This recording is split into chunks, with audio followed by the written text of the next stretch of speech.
UFMG adere ao Sistema de Seleção Unificada, o SISU. Curso de desenho técnico do Coltec recebe inscrições até amanhã. E ainda um bate-papo sobre bipolaridade na entrevista da semana. O Circuito UFMG está no ar.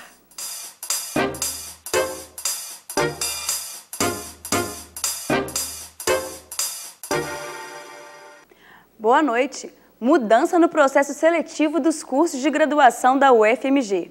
Os membros do Conselho Universitário aprovaram no início da noite de ontem a adesão da UFMG ao SISU, com 40 votos a favor, 2 contra e 2 abstenções. O Conselho é formado pela reitoria, representante das 20 unidades acadêmicas dos alunos da comunidade universitária da UFMG. Vitor Lambertucci acompanhou a coletiva de imprensa com o reitor Clério Campolina e traz os detalhes. A partir de 2014, quem quiser concorrer a uma das 6.670 vagas da UFMG deve se inscrever no SISU. O Exame Nacional do Ensino Médio passa a ser a única prova necessária para o ingresso na universidade. De 2010 a 2012, o Enem foi utilizado como primeira etapa do vestibular UFMG. O desempenho no exame, somado ao resultado da segunda etapa, com provas específicas formuladas pela própria UFMG, definia os aprovados. Segundo a reitoria, durante esses 3 anos, a universidade veio estudando e discutindo a adesão. Fizemos todas as comparações dos alunos pela classificação das notas do Enem.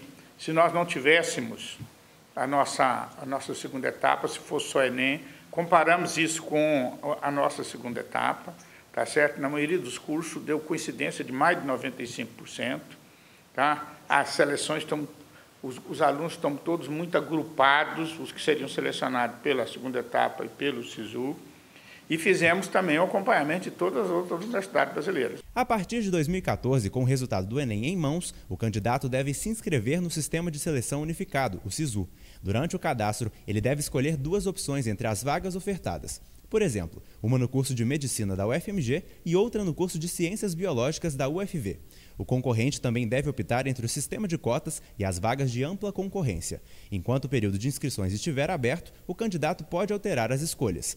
Uma vez encerrado o prazo, o sistema automaticamente gera a lista de aprovados. No caso de cursos que requerem a prova de habilidade, como música e teatro, serão aplicadas, além do Enem, avaliações específicas. Eu acho que é um dia histórico, é uma mudança social significativa, é um avanço que o país está fazendo, dá uniformidade de tratamento a todas as pessoas, independente da região em que mora, da condição social.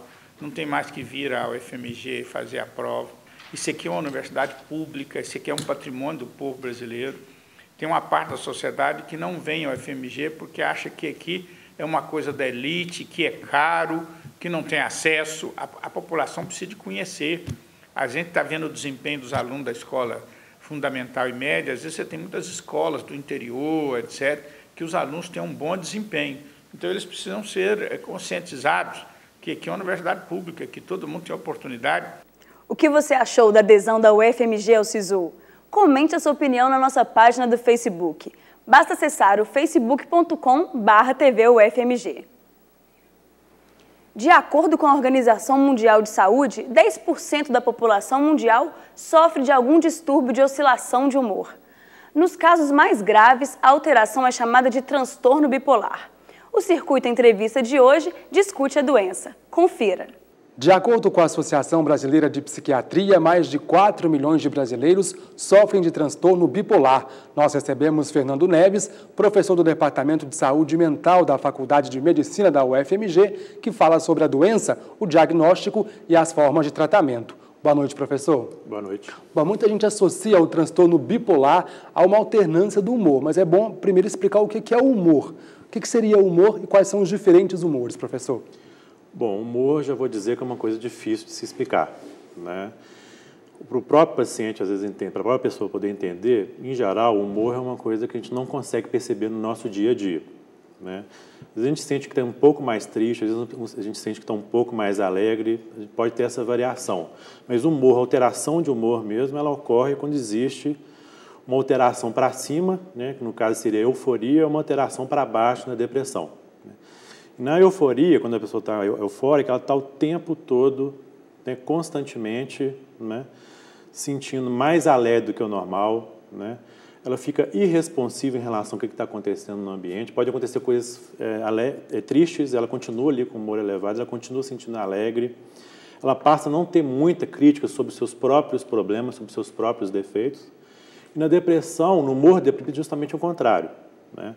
Ela fica com uma tristeza profunda, um desânimo, uma tendência a não se movimentar muito, a ficar parada e tendo pensamentos negativos. Então, o humor em si ele é difícil de definir, porque é difícil de perceber, né? Agora, para além do humor, quais que são os outros sintomas do transtorno?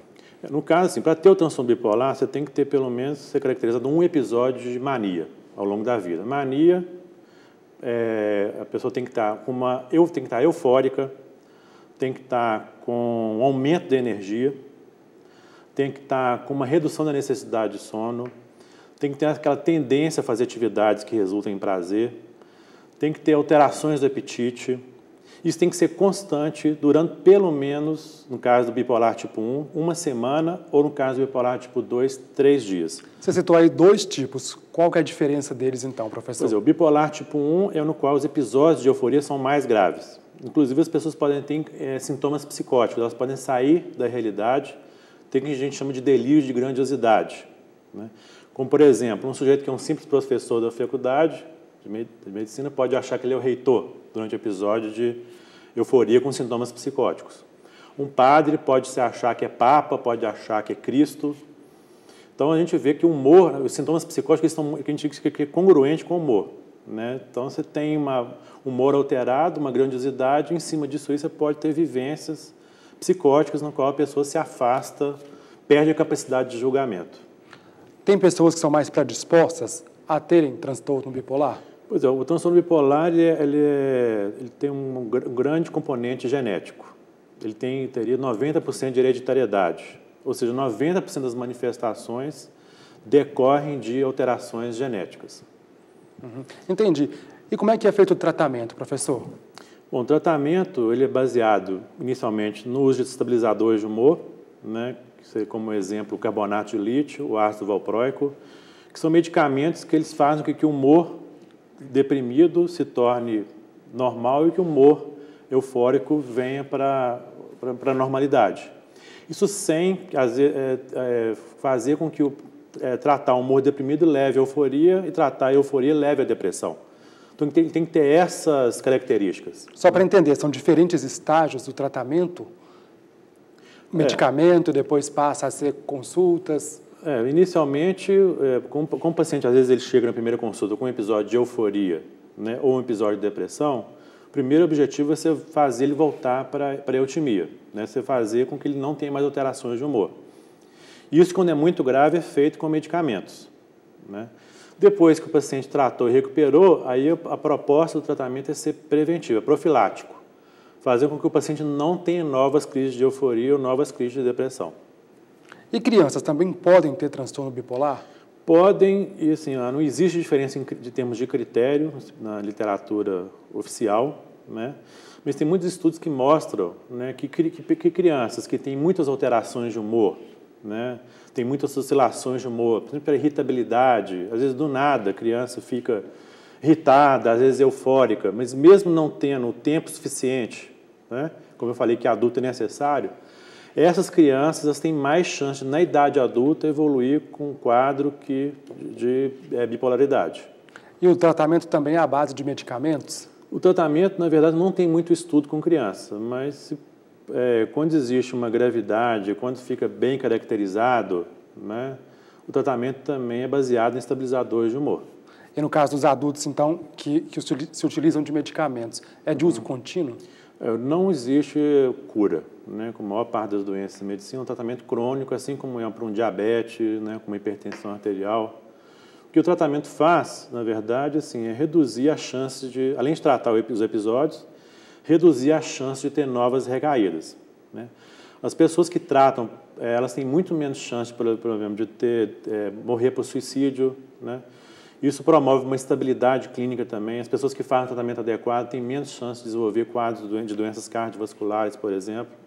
Então, o tratamento não protege só contra episódios, não, ele protege também, de uma maneira geral, para melhorar, para manter a saúde do indivíduo. É mais fácil para os familiares perceberem esse transtorno do que o próprio paciente? O paciente, muitas vezes, não tem crítica, principalmente em relação aos episódios de euforia, porque a pessoa se sente bem. Então, a pessoa se sentindo bem, ela não entende aquilo como um processo mórbido. Então, às vezes, a família vai ficar alerta, né? Ah, não, a pessoa está comprando demais, a pessoa está dormindo menos, a pessoa está cansando menos, né? Se isso for contínuo, durar pelo menos uma semana, já tem que se ligar ali esse alerta, né? Para o psiquiatra poder intervir o mais rápido possível, né? E, em geral, um episódio maníaco ele começa com um processo de uma insônia, uma diminuição da necessidade de sono. Então, uma pessoa que tinha um hábito de dormir 7, 8 horas por dia, ela começa a satisfazer com 3, 4 horas.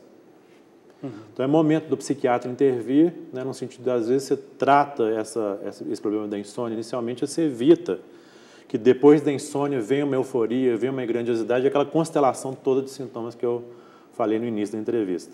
Agora, muitas pessoas, elas acabam até cometendo suicídio, né? Existe uma alta taxa de suicídios de pessoas que têm transtorno, professor. Infelizmente, né, até 1/4 das pessoas que têm transtorno bipolar, dependendo, é claro, da gravidade, os mais graves, 1/4 em estudos retrospectivos mostraram que morreu por suicídio.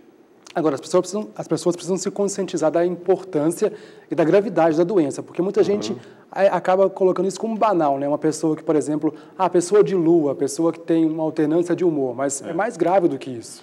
Simplesmente estar alegre de manhã e feliz à tarde, de vice-versa, isso só por si só não se faz o diagnóstico, né? É necessário que o médico avalie que o problema está no humor de fato.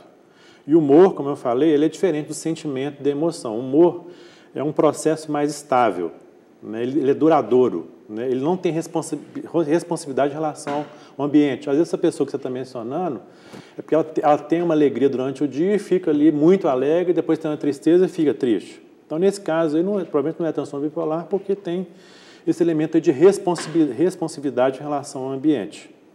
Existe uma sintonia do que está acontecendo externamente com a questão da manifestação de sentimentos e emoções dela. Algumas pessoas chegam a agredir os familiares? Pois é, durante o episódio de euforia, às vezes essa euforia ela pode virar irritabilidade, principalmente quando essa pessoa é questionada, principalmente quando alguém tenta tolhê-la, né? Porque a pessoa quer só fazer, às vezes, atividades que resultem de prazer. Se você chegar lá e falar que não pode, né, que não deve, essa pessoa ela pode ficar agressiva, porque ela está muito voltada para ter gratificações. Então, nesse momento, é arriscado, né? E quanto mais cedo o diagnóstico, é mais fácil o tratamento, professor? Quanto mais cedo o diagnóstico, quanto mais rápido for o diagnóstico, mais rápido for o tratamento adequado, né, mais chance ela tem de não ter essas recorrências aí. Ok, fica o alerta então, né, professor? Muito obrigado, então, professor, pela sua entrevista. Bom, na semana que vem a gente volta com mais um tema de destaque aqui no Circuito Entrevista. Até lá! Desenvolver desenhos técnicos mecânicos e procurar o aperfeiçoamento em programas específicos. É o objetivo do curso de extensão ofertado pela Engenharia Mecânica do Coutec. As inscrições estão abertas. O curso é voltado para projetistas, engenheiros, arquitetos, técnicos, estudantes e profissionais da indústria metal-mecânica. Para falar sobre o assunto, eu converso com o professor Giovanni Azevedo, que é coordenador do curso. Professor, quais são as ferramentas utilizadas no curso? Bom, as ferramentas são gráficas, ou seja, eles trabalham com tela de computador e projeções, né? O que eles vão fazer é seguir uma série de etapas dentro do aprendizado desse software específico de desenho mecânico, que é o SolidWorks. Então, eles vão trabalhar desde a concepção linear, segunda dimensão, até a montagem de peças e dispositivos já em terceira dimensão, já visualizando e compondo peças que vêm muitas vezes fazer parte de montagens maiores. Como que é a dinâmica das turmas? Sim, são duas turmas basicamente. Então, uma das turmas é uma turma externa, né, aberta para o público em geral, como você citou, que é realmente pessoas que já trabalham ou que têm intenção de trabalhar com desenho mecânico, projeto de equipamentos. Então, principalmente estudantes de engenharia mecânica e profissionais da área, mas também outros profissionais voltados para a indústria de projeto, como, por exemplo, o pessoal de arquitetura, design, é interessante também sobre esse aspecto, e outros estudantes. Quem fizer o curso, basicamente, o que ele vai aprender? Sim, ele vai ter um domínio sobre uma ferramenta específica que é o SolidWorks, vai aprender a trabalhar com os recursos que esse programa oferece e, junto com isso, ele vai ter conhecimento também de desenho técnico mecânico, especificamente, porque é uma lacuna que às vezes a gente encontra nos cursos técnicos das engenharias, que é trabalhar o projeto, né, com as ferramentas hoje muito modernas, que são softwares muito intuitivos, que a pessoa apenas executa. Mas muitas vezes as pessoas perdem um pouquinho da base, da essência, que é do desenho técnico mesmo, que é a utilização de normas, a questão de primeira dimensão, perspectivas, de representação gráfica, né, seguindo certos padrões. Então, é claro que esse enfoque não é muito rígido. O enfoque maior é no software mesmo, é como utilizar aqueles recursos, né, de elaboração de desenhos e de projetos de peças, mas também com uma base boa no desenho técnico mesmo. Como que faz para se inscrever? Bom, as inscrições são via Fundep, né? Elas estão abertas, são 2 semanas de tempo de inscrição, elas vão até a véspera do início do curso. Então, a primeira turma vai ter aula na sexta-feira, dia 22. Que é uma turma específica para alunos do Coltec, que é a nossa contrapartida, já que o curso é realizado lá. E nos sábados, no dia 23, começa uma outra turma que é aberta ao público, né? Então, até um dia antes, as inscrições ainda estão abertas pela Fundep. Obrigado, professor. Mais informações no site que aparece na tela. Leandro Lourenço para o Circuito UFMG. O Circuito UFMG fica por aqui. Obrigado pela companhia e até amanhã.